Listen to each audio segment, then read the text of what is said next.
Hello friends, welcome to இணைய இல்லம் channel. எல்லோரும் எப்படி இருக்கீங்க? எல்லாருமே கண்டிப்பாக நல்லா இருப்போம் அப்படின்ற ஒரு பாசிட்டிவான எண்ணத்தோட இன்றைக்கி நாம் பார்க்க போகிற வீடியோ என்னன்னு பார்த்தீங்கன்னா, என்னோடய பூஜை அறைக்கும் வீட்டிற்கும் தேவையான சில பொருட்கள் தான் நான் வாங்கியிருந்தேன். அதை பற்றி தான் நான் உங்ககிட்ட ஷேர் பண்ண போகிறேன். ரொம்ப நாளாக எல்லாமே நான் ஒரு லைனாக எழுதி வச்சுக்கிட்டே வந்தேன். பூஜை அறைக்கு இது வாங்கணும், வெளியில் துளசி மாடத்துக்கிட்ட இந்த பொருள்லாம் வாங்கணும், நிலைவாசலுக்கு இதெல்லாம் வாங்கணும் அப்படின்னு நிறைய எழுதி வச்சிட்டு இருந்தேன். அதே மாதிரி எல்லாமே ஓரளவுக்கு வாங்கிட்டேன். எல்லாமே சேர்த்து நான் அப்பப்போ நான் ஷார்ட்ஸில் சொல்லிகிட்டே வரேன் உங்ககிட்ட. அது அத்தனையுமே 5000க்கு நான் வாங்கியிருந்தேன். மொத்தமாக வாங்கினதுனால எனக்கு எல்லாமே விலை கம்மி பண்ணி கொடுத்தாங்க. இந்த முருகர் சிலை மட்டும் 800 ரூபாய்க்கு வாங்கியிருந்தேன். மற்றது எதுவுமே எனக்கு விலையெல்லாம் தெரியல, அவ்வளோவா தெரியல.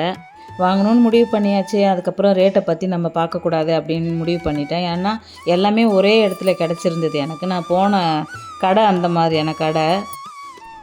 இனிமேல் வர்ற விசேஷ நாட்களில் இதையெல்லாம் நான் எப்படியெல்லாம் யூஸ் பண்ணுறேன், அதை பயன்படுத்தி நான் எப்படி தெய்வத்தோட அனுகிரகத்தெல்லாம் நான் வாங்கணும்னு நான் வச்சுருக்கேன் அப்படின்றதெல்லாம் நான் உங்கள்கிட்ட நான் கண்டிப்பாக நான் சொல்கிறேன்.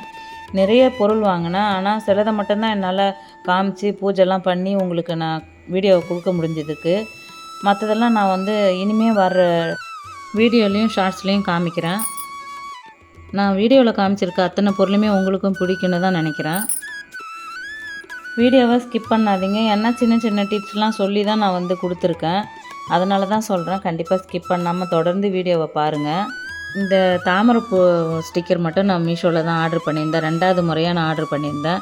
கிச்சனில் ஏற்கனவே இதே ஸ்டிக்கர் தான் நான் ஒட்டியிருந்தேன், பார்த்துருப்பீங்க. சாண்டல் கலரில் அந்த ஒயிட் கலர் பேக்ரவுண்ட் இல்லாததுனால டல்லாக தெரிஞ்சிச்சு. அந்த மனையில் ஃபுல்லாக ஒயிட் கலர் பெயிண்ட் அடித்து காய வச்சுட்டு அதுக்கப்புறம் இந்த ஸ்டிக்கர் ஓட்டினேன். அழகாக இருந்துச்சு. அந்த மனையை பூஜை பண்ணுறதுக்கெலாம் நான் யூஸ் பண்ணிக்குவேன்.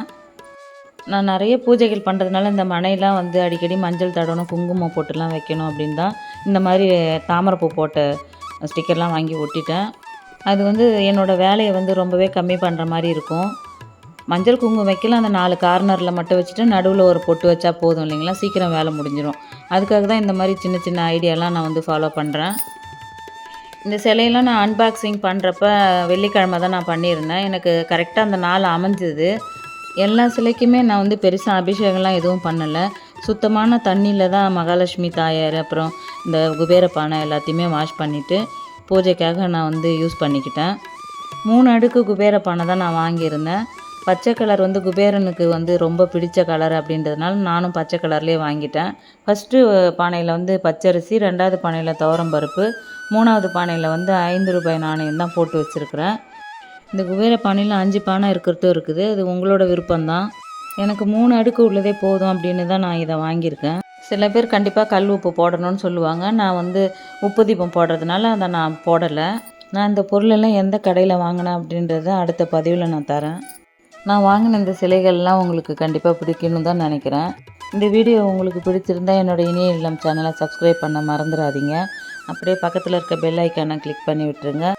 கண்டிப்பாக ஒரு லைக்காவது கொடுப்பீங்கன்னு நம்புகிறேன். தேங்க்யூ.